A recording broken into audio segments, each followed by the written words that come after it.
चलो बच्चों, तो आज से जो नया सेशन हमारा शुरू होगा वो उत्तराखंड सामान्य ज्ञान का होगा।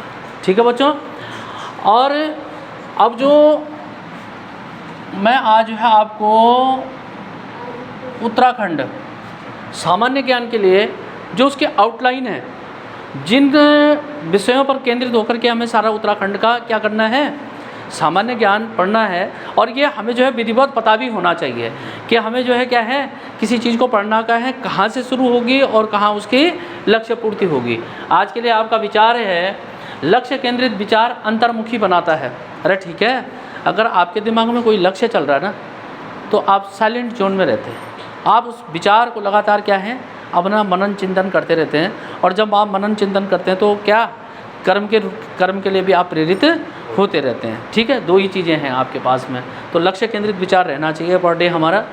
आज हम जो है उत्तराखंड परीक्षाओं में आप देखेंगे कि कई बार 40 नंबर की जीके पूछी जा रही है, कभी 30 नंबर की, जैसा भी अलग अलग पैटर्न के हिसाब से, मतलब लोक सेवा आयोग और अधीनस्थ चयन सेवा आयोग अपने अपने हिसाब से मतलब इनका नंबर का क्या कर रहे हैं, उन्होंने अलग अलग जो है मतलब उसका वर्गीकृत उन्हें कर रखा है।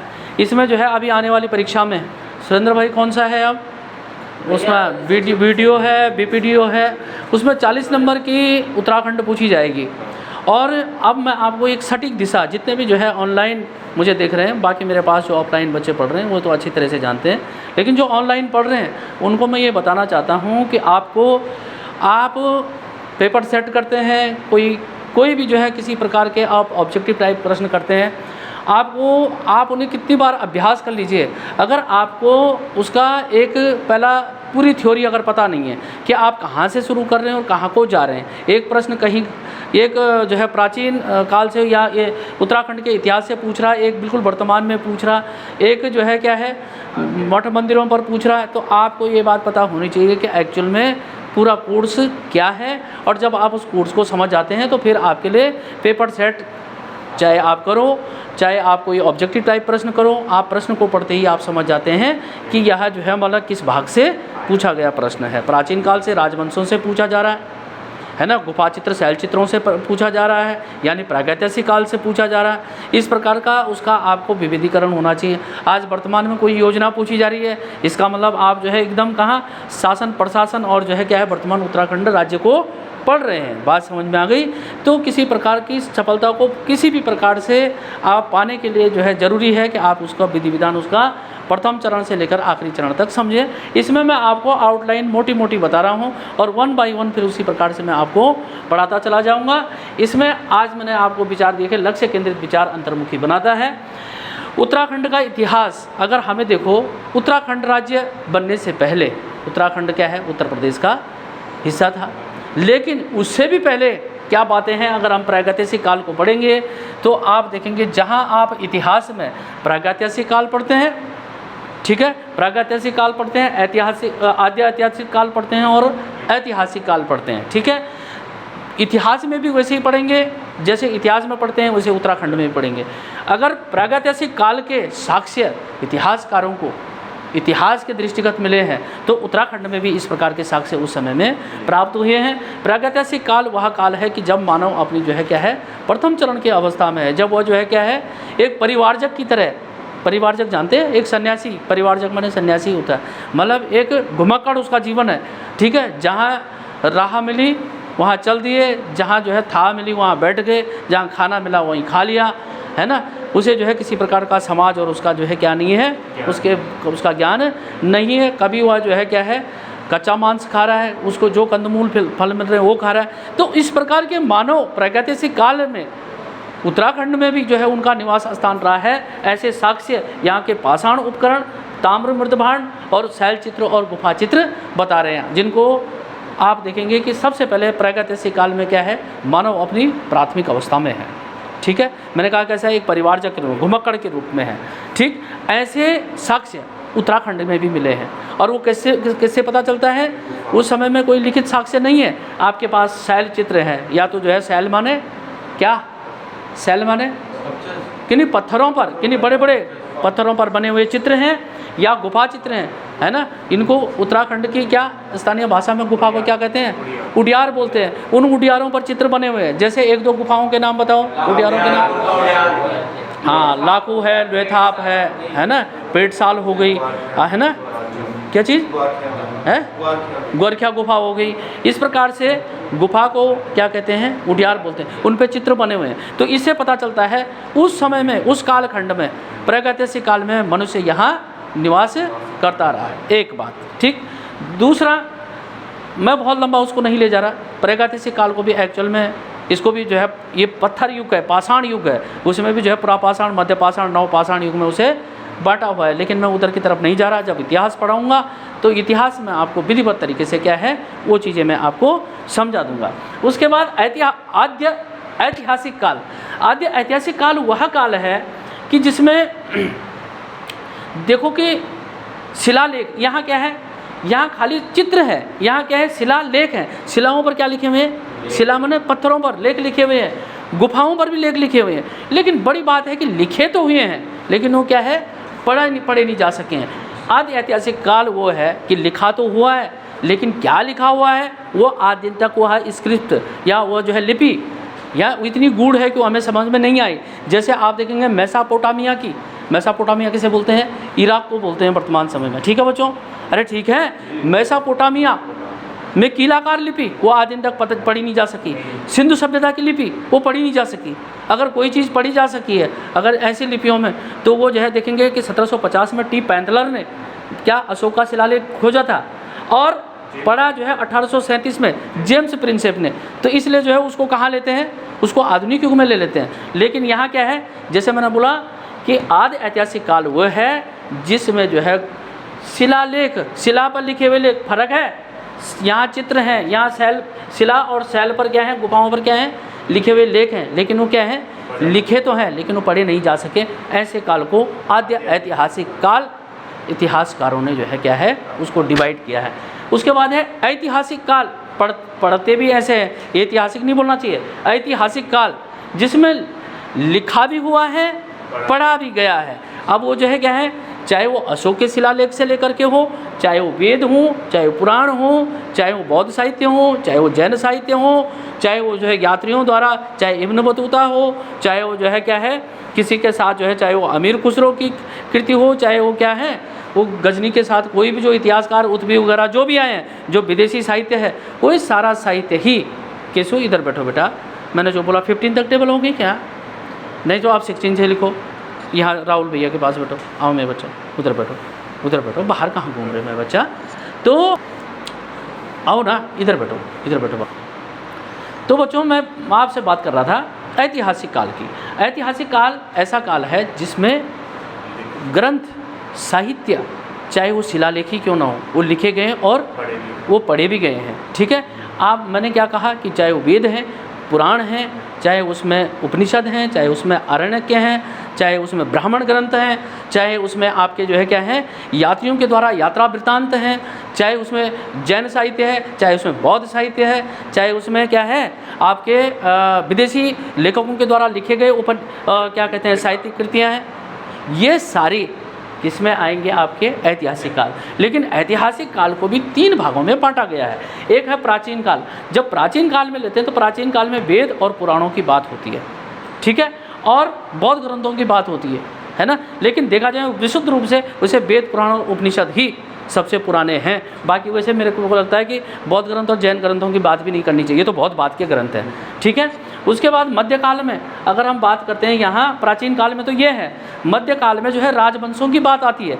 यह ठीक सुरेंद्र भाई की इस प्रकार की बात है कि जैसे हमने प्राचीन काल में वहाँ हम जो है हड़प्पा सभ्यता पढ़ रहे, जैसे हम वहाँ जो है क्या पढ़ रहे, वैदिक काल पढ़ रहे, उत्तर वैदिक काल पढ़ रहे, और उत्तर वैदिक काल में ही जो है क्या है महाजनपद काल शुरू हो जाता है, ठीक है। महाजनपद काल मतलब कि राजे रजवाड़े जिन्होंने अपने अपने साम्राज्य स्थापित, कुनबे स्थापित करने शुरू कर दिए, तो वही राजवंशों के रूप में क्या हो गए, स्थापित हो गए। जैसे मौर्य हो गया, गुप्त हो गया, इस प्रकार के डायनेस्टीज शुरू हो गई। वैसे ही मध्यकाल में, महाजनपद काल में ऐसे ही जो है उत्तराखंड में कत्यूरी और चंद राजवंश और पंवार राजवंशों की बात आती है। उसके बाद जब हम आधुनिक काल में आते हैं, किसके, देखो ऐतिहासिक काल में भी जो हम क्या पढ़ रहे हैं, आधुनिक काल। जब हम आधुनिक काल पढ़ते हैं, जब हम वहाँ इतिहास में पढ़ते हैं, इतिहास में मतलब विशुद्ध रूप से हम जब भारत का इतिहास पढ़ते हैं तो वहाँ प्राचीन में हम क्या पढ़ते हैं, प्राचीन में हम मतलब वैदिक सभ्यता पढ़ रहे, उसमें सिंधु घाटी सभ्यता पढ़ रहे, उसमें हम क्या पढ़ रहे आपका, उसके बाद उत्तर वैदिक काल पढ़ रहे। उत्तर वैदिक काल में जैसे ही क्या शुरू होता है, 16 महाजनपद शुरू होता है, वैसे ही हम जो है मतलब जो है क्या है, प्राचीन काल से आगे बढ़ते हैं और 606 ईस्वी तक जो है क्या है, हर्षवर्धन तक हम उसे प्राचीन काल में रखते हैं। 606 वैसे 606 से लेकर 647 हर्षवर्धन का काल रहा है, जिसको पुष्यभूति वंश या वर्धन साम्राज्य के नाम से जाना जाता है। और वह कन्नौज में स्थित था, और कन्नौज जो है क्या थी, किनकी, वर्धन साम्राज्य की राजधानी थी। इसी को महोदय नगर के नाम से भी जाना जाता है। मैं सब कुछ इसलिए बता रहा हूँ आपको कि ताकि जो है क्या है, एक नंबर भी आपका बनता चला जाए। तो उस 606 तक की बात है, ठीक। कहाँ तक, प्राचीन काल तक, 606 से लेकर 647 तक। उसके बाद जैसे ही, यानी वो 7वीं सदी चल रही है, और 7वीं से लेकर के और लगभग जैसे ही जो है क्या है, 7वीं में यहाँ जो है मोहम्मद बिन कासिम का आक्रमण है ना, सिंध से है, वही था वो मोहम्मद बिन कासिम जो आया था, ठीक है। और सिंध के राजा दाहिर पर उसने जो आक्रमण किया था, वहाँ से 712 से लेकर के और लगभग जो है आपका 1500-1600 का काल जो है मध्यकाल तक माना, उसे 1100-1200 तक माना जाता है, क्योंकि 1100-1200 के बाद फिर सल्तनत काल माना जाता है, और सल्तनत काल के बाद जो है मुगल काल माना जाता है। सल्तनत को, मुगल काल को कभी भी सल्तनत काल में नहीं लेते, ये बात आप ध्यान रखना, ठीक। और जैसे ही मुगलों की यह सत्ता आती है और 1600 का काल आता है, वैसे ही पुर्तगालियों का भारत आगमन हो जाता है, वैसे ही डच आ जाते हैं, वैसे ही डेनिश आ जाते हैं, वैसे ही फ्रांसीसी आ जाते हैं। अरे बात समझ में आ गई। और इस प्रकार से आधुनिक भारत का आधुनिक भारत का इतिहास शुरू हो जाता है। ऐसे ही उत्तराखंड में भी अगर मध्यकाल देखा जाए तो कौन सा है, कत्यूरी, चंद और परमार राजवंश। यह भी ठीक, परमार राजवंश जब जो है समाप्त होता है 1803-4 में, ठीक है, फुड़बुड़ा के युद्ध में, है ना, बात समझे, प्रद्युम्न शाह मारे जाते हैं। और ऐसे ही जो है क्या है, गोरखों का साम्राज्य अगले 1815 1815 to 16 तक जो है गोरखों का काल आता है। यही काल जो है उत्तराखंड में आधुनिक काल के नाम से भी जाना जाता है, क्योंकि पंवार सत्ता यहाँ तक, पंवार राजवंश वहीं तक रह रहा है, ठीक है। उसके बाद तो क्या हो जाते हैं, टिहरी रियासत शुरू हो जाती है। पंवार राजवंश किस में बदल जाता है, टिहरी रियासत। और जो चंदों का राजवंश है वह किनके पास में चला जाता है, अंग्रेजों के संगोली की संधि के अनुसार। वो भाई क्या संगोली की संधि थी, गोरखा जो है उसमें पराजित हो जाते हैं, और संगोली के 1815-16 की जो संधि होती है, यह संगोली आज कहाँ है, बिहार में स्थित है, ठीक है। लॉर्ड एम हस्ट तब जो है क्या था, भारत का वाइसराय था, ठीक करूँ मैं, है संगोली की संधि की समय सही करा ना, हेस्टिंग था, है ना, क्योंकि वो तो उसमें था, वो यांडूब की संधि में था। अरे करेक्ट बात हो गई। अरे राहुल समझ में आया, मजा आ रहा कि नहीं आ रहा। तो जैसे मैं क्या कह रहा कि यहाँ गोरखा काल शुरू होता है 1790 में। पहला आक्रमण चंद्र राजवंश पर जो है किनका होता है, गोरखाओं का होता है, क्योंकि गोरखे जो है क्या है, पिथौरागढ़ वाला जो इस इलाका है ना, ये पूरा जो है क्या नेपाल से सटा हुआ इलाका है, वहाँ से जो है क्या उनका आक्रमण शुरू होता है 1790 में। चंद्र राजवंश को जो है मतलब क्या है, वहाँ पर पराजय मिलती है। 91 में फिर गढ़वाल राजवंश पर होता है, लेकिन जो है क्या, गढ़वाल नरेश को जो है वो पराजित नहीं कर पाते हैं। लेकिन उपयुक्त स्थिति का लाभ लेकर के 1803-4 में प्रद्युम्न शाह को जो है क्या है, फुड़बुड़ा के मैदान में जो है वो वीर गति को प्राप्त होते हैं, और इस प्रकार जो है दोनों राजवंशों का जो है क्या हो जाता है, समापन हो जाता है। लेकिन जो गढ़वाल राजवंश है, मैंने बोला वो टिहरी रियासत के रूप में 1816 की संगोली की संधि के बाद जो है सुदर्शन शाह पहले जो है क्या है, टिहरी रियासत के नरेश बनते हैं, लेकिन अब वो रियासत हो गई है, ठीक है, क्योंकि उसका जो है प्रबंधन किस पर हो गया है, संधि के अनुसार अंग्रेजों के पास चला गया। तो गोरखाओं के काल से 1790 से आधुनिक काल माना जाए, गोरखा, अंग्रेज और टिहरी रियासत। जब ऐसा होता है तो आप देखेंगे कि 1857 की क्रांति इतिहास में होती है, 1857 की जो रेवोल्यूशन होती है वह उत्तराखंड में भी उसका जो है क्या है, जैसे यहाँ से 1857 की क्रांति में कौन था यहाँ से भाग लेने वाला, कालू मेहरा, है ना। इस प्रकार के यहाँ के रणबांकुरे भी जो है हुए कि जिन्होंने जो है उस क्रांति में भाग लिया, बात समझ में आ गई। तो इस प्रकार के उसके बाद स्वतंत्रता आंदोलन फैलता है, तो उसके जैसे आप देखेंगे आज पार्टियां अपनी अपनी जो है क्या है, अपने अपने राज्यों में जो है क्या बनाती हैं, पैठ बनाती हैं। जैसे बीजेपी अपने जो है क्या है, अपना काडर खड़ा करती है, जैसे जो है क्या है आम आदमी पार्टी, कांग्रेस कैसे पार्टी कार्डर खड़े करते हैं। ऐसे जब कांग्रेस जो है अंग्रेज़ों के खिलाफ जो है क्या है, जितने भी संगठन लड़ाई लड़ रहे थे उन सब ने उत्तराखंड में अपने जो है क्या है क्षेत्रीय संगठन यहाँ के उन लोगों के नेतृत्व में बनाए, जिनका एक क्या था अपना मतलब, जैसे यहाँ से बद्रीदत्त पांडे थे, जैसे हरगोविंद पंत थे, जैसे जो है गोविंद वल्लभ पंत थे, इस प्रकार के बद्री और कौन के हैं ज्वालादत्त जोशी, उनके मतलब जितने भी बड़ी बड़ी हस्तियाँ रही हैं उनके नेतृत्व में क्या है। जैसे यहाँ पर 1912 में कुमाऊँ कांग्रेस की स्थापना हो जाती है ठीक कह रहा। 1914 में क्या है होम रूल लीग की स्थापना हो जाती मतलब होम रूल लीग तो वैसे तो 16 में हो रहा है, लेकिन उसके संगठन, अरे नहीं होता कोई व्यापक आंदोलन चलाना है तो उसके कार्डर खड़े किए जाते हैं, अरे नहीं है। और उसके बाद जो है क्या, इस प्रकार से लास्ट में 1926 में क्या हो जाता है, कुमाऊँ कांग्रेस का जो है किस विलय हो जाता है। इस प्रकार से मतलब जितने चाहे वो यहाँ से क्या हो, वो दांडी मार्च जब 12 मार्च 1930 में यहाँ से 3 व्यक्ति उसमें भाग लेते हैं, कौन से 78 अनुयायी थे उसमें, हैं कितने थे, 78 ही थे, 78 थे, उसमें 3 लोग हमारे भी हैं। कौन कौन है बताओ। ज्वालादत्त जोशी हैं, कृपा हैं, ना कांडपाल हैं, उसके बाद